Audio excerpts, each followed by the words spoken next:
हमारे ब्रजमंडल में एक संत हुए पंडित श्री गया प्रसाद जी महाराज, उनको सब पंडित जी कहते थे। तो ब्रजमंडल में रासलीला का इतना प्रचलन था,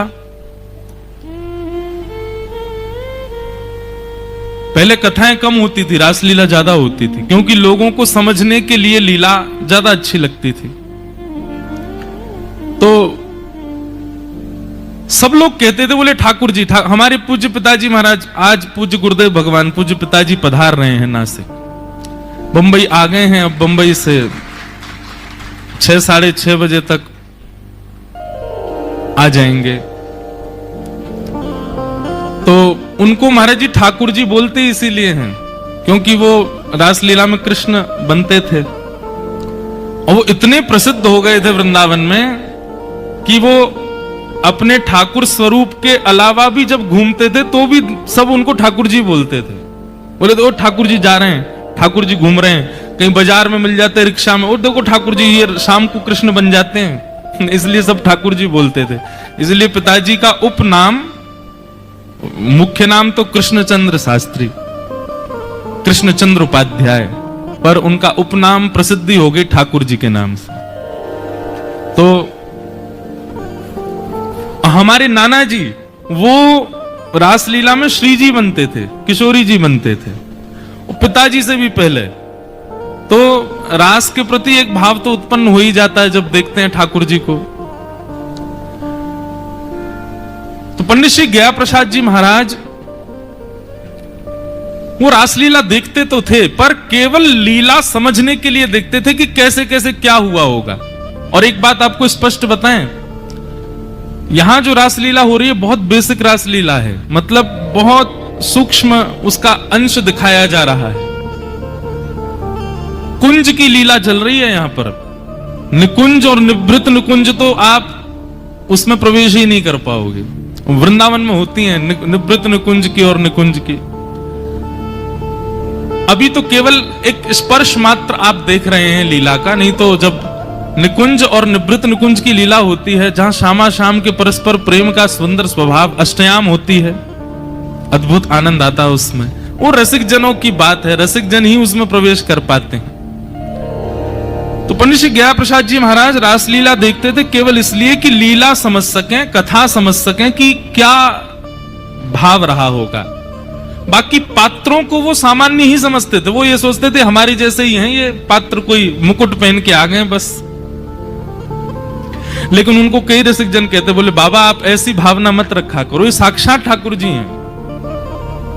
बोले भैया देखो रासलीला में बैठे हुए की कहोगे, देखोगे कहो सब स्वीकार है, पर हम इनको पूर्ण ब्रह्म नहीं मान सकते, ये सामान्य बालक है।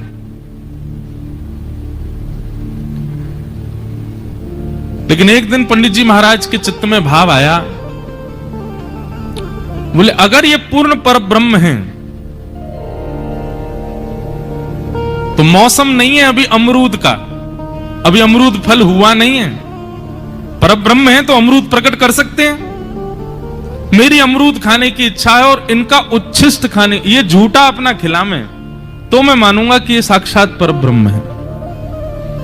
तो बोले कि यदि ठाकुर जी ने अमरूद खिलाया, अपना उच्छिष्ट खिलाया, झूठा खिलाया, तो मानूंगा कि ये पर ब्रह्म है। और उस दिन लीला करते करते करते करते ठाकुर जी के जाने क्या चित्त में आया, तो ऐसी दर्शनार्थी भोग भोग रख जाते हैं, उसी में ना जाने कहां से कोई अमरूद ले आया और ठाकुर जी लीला करते करते गए और उसमें से एक अमरूद निकाला, अमरूद निकाल करके स्वयं पाया और पा करके सीधे भीड़ में बैठे दूर पंडित जी महाराज को देखा और दौड़े कूदे मंच से दौड़ करके गए, उनकी गोद में जाके बैठ गए और बोले बाबा मुंह खोलो। पंडित जी महाराज के तो रोम रोम कांपे, उनकी आंखों से आंसू निकले। बोले अमरूद खावे को मन है, रोना ले खा ले, और खवा के ठाकुर जी भाज गए। 3 दिन तक मूर्छा अवस्था में रहे पंडित जी महाराज, और 3 दिन बाद जब मूर्छा उनकी टूटी, सीधे रास बिहारी ठाकुर जी के पास गए, चरणों में जाकर के क्षमा प्रार्थना कर, मुझे क्षमा कर दो नाथ, मैं आप पर संशय कर रहा था। तो ठाकुर जी ने कहा क्यों? ठाकुर जी लेटे भय, मतलब लीला नहीं चल रही थी, तैयार हो गए थे ठाकुर जी, बस अपने सिंहासन पर लेटे भये। तब पंडित जी ऊपर पहुंच गए, पर्दा के पीछे पाम दबाने लगे, ठाकुर जी मुझको क्षमा कर दो। तो जो रास बिहारी ठाकुर जी स्वरूप सरकार बोले, बैठ जाओ बाबा।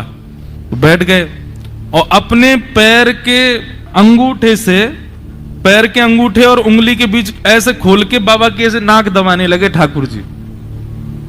और बाबा उनके पैर दबा रहे थे, ठाकुर जी खेल रहे थे, ऐसे अंगूठा से उंगली से उनकी नाक दबा रहे थे। तो इतने में स्वामी जी जो गाते हैं वो भीतर आ गए और उन्होंने आकर के ठाकुर जी को थोड़ा डांट दिया। अरे ठाकुर जी कहा कर रहे हो, बेचारे बाबा तुम्हारी सेवा कर, तुम नाक दबा रहे हो उनकी। तो ठाकुर जी ने अपना पांव पीछे कर लियो और ठाकुर जी ने पांव पीछे किया और पंडित जी महाराज का रोना शुरू। स्वामी जी से बोले ठाकुर जी अनुग्रह करके मेरे संग क्रीड़ा कर रहे, ठाकुर जी मेरी नाक दबा रहे, आपने क्यों मना कर दी उनसे? अरे वो साक्षात परमेश्वर हैं, ईश्वर हैं।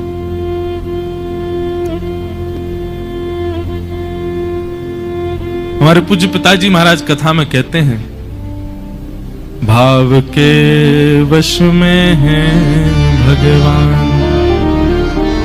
भाव बिना सब साधन झूठो, बिरथा सकल निधान, भाव के वश में है भगवान।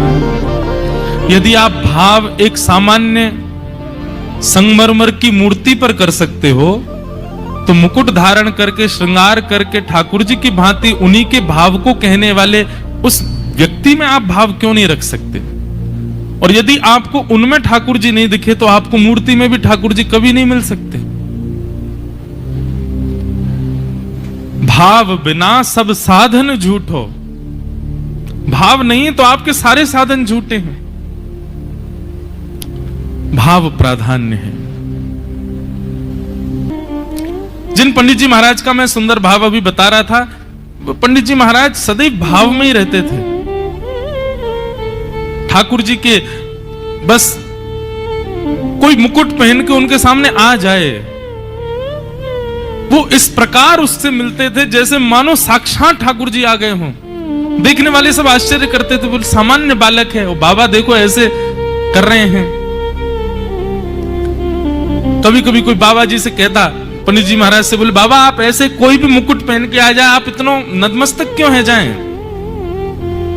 तो बोले एक तो पहली बात वो साक्षात पर ब्रह्म है, लेकिन किंचित भी मन में ये बात आ जाए कि भैया ये तो कोई को छोरा है, कोई को लाला है, तो वहां में ये भाव रखना चाहिए कि जिस प्रकार ठाकुर जी परब्रह्म हैं, तो परब्रह्म स्वयं पहले नहीं मिलता, अपने किसी अंश को भेज करके हमारी परीक्षा लेता है कि हम लोग अगर परब्रह्म आया तो हम कैसी प्रतिक्रिया रखेंगे।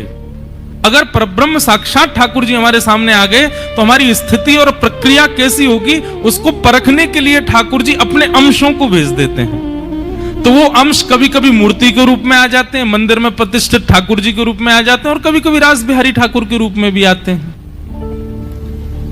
उनके प्रति वो भाव देख करके ठाकुर जी तब स्वीकार करते हैं, बोले ना भैया यहाँ में तो पूर्ण भाव है, मेरे अंश के प्रति इतना प्रिय भाव रखेगा तो मेरे प्रति कितना ज्यादा रखेगा भाव। इसलिए भैया कृष्ण भक्ति प्रजायते, अगर आप कृष्ण भक्ति प्राप्त करना चाहते हैं या कृष्ण भक्ति में आ चुके हैं, अन्य साधनों का साधन करो जितने हो सके, पर प्राधान्य रूप से भाव को रखो। भाव प्रधान है।